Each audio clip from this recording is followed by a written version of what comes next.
Meus amigos, estamos chegando aqui para mais um podcast dos comentários ao Código Penal. Uma satisfação estar junto com vocês por aqui. Hoje nós vamos inaugurar o título 5º do Código Penal das penas, falando do capítulo 1º das penas em espécie, ou seja, nós já estamos na teoria da pena. Bom, pessoal, isso significa que nós já falamos da teoria do crime, hein? Já passamos aí até o artigo 31 da teoria do crime, muito importante, e agora nós vamos falar das penas.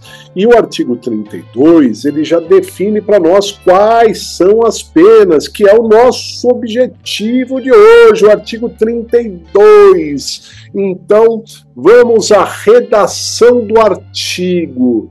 Artigo 32. As penas são 1.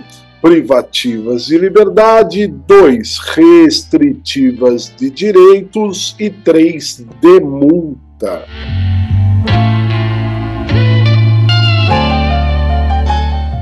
Bem, pessoal, o nosso sistema é o chamado sistema vicariante. O que significa sistema vicariante? Significa que ou nós temos penas ou temos medidas de segurança. Antigamente vigia o duplo binário, em que poderíamos ter penas junto com medidas de segurança. Hoje não, hoje é separado, ou o sujeito tem pena ou tem medida de segurança. E o Código começa a tratar das penas. Mais à frente, bem lá na frente, ele vai falar das medidas de segurança também.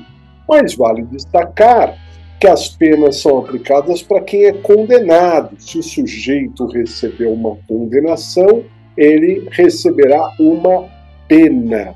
Já as medidas de segurança são aplicadas no caso de absolvição imprópria, nos casos em que o sujeito praticou o crime, mas não tinha culpabilidade em razão, por exemplo, de uma doença mental que impedia o agente de saber o caráter ilícito do crime, né? Então aí ele tem a medida de segurança. Mas isso é um capítulo que veremos lá na frente.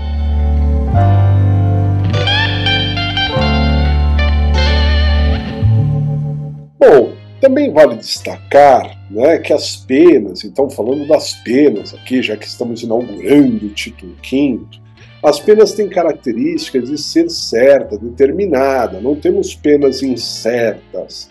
O sujeito, quando ele é condenado, ele não é condenado a uma pena em abstrato, ele é condenado a uma pena em concreto.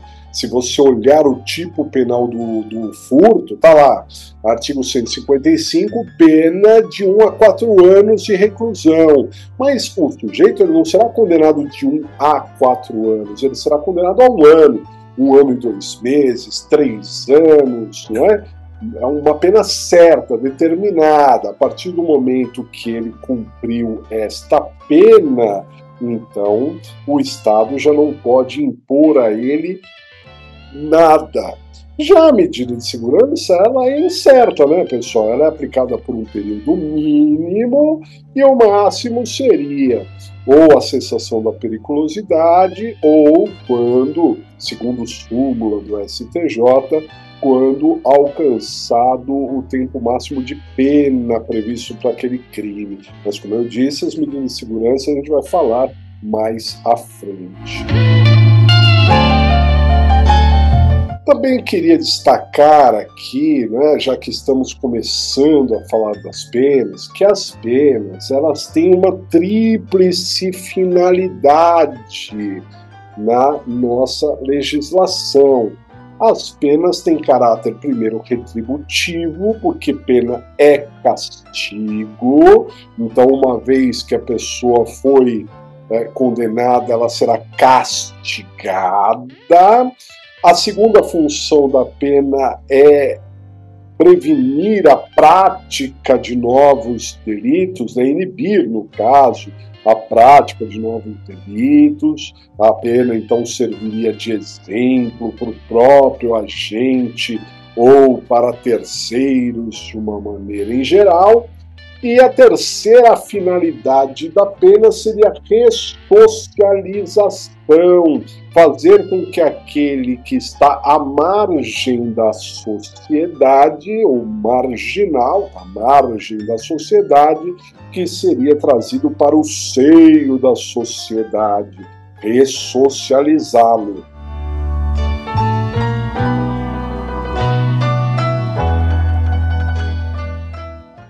Bom, é evidente que essas finalidades da pena não são alcançadas plenamente, nenhuma delas, tá, pessoal? Quando a gente pensa em castigo, é claro que para quem está no cárcere, né, está sendo castigado porque não é fácil enfrentar uma cadeia, mas depende da pena, o sujeito paga uma multa rindo, né? Então, quer dizer, não tem castigo ali.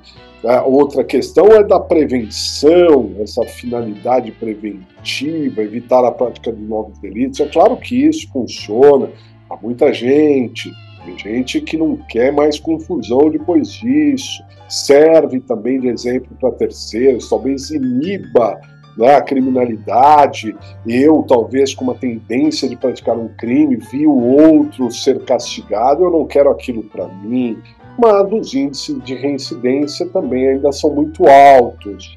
E no que diz respeito à ressocialização, funciona também parcialmente. É claro que, por exemplo, para as penas restritivas de direito, prestação de serviços à comunidade, por exemplo, é uma forma de ressocialização incrível e funciona, mas, por outro lado, muitas penas privativas de liberdade têm um caráter muito mais de transformar aquele sujeito em um soldado do crime e não ressocializá-lo, do que regenerá-lo, do que reeducá-lo. Bom, de qualquer forma, as penas então são dessas três características, três espécies, e os próximos artigos então do Código vão tratar primeiro das penas privativas de liberdade, depois explicarão as restritivas de direito e, na sequência, as penas de multa. E tudo isso veremos passo a passo aqui com vocês. Bom, um grande abraço e até a próxima!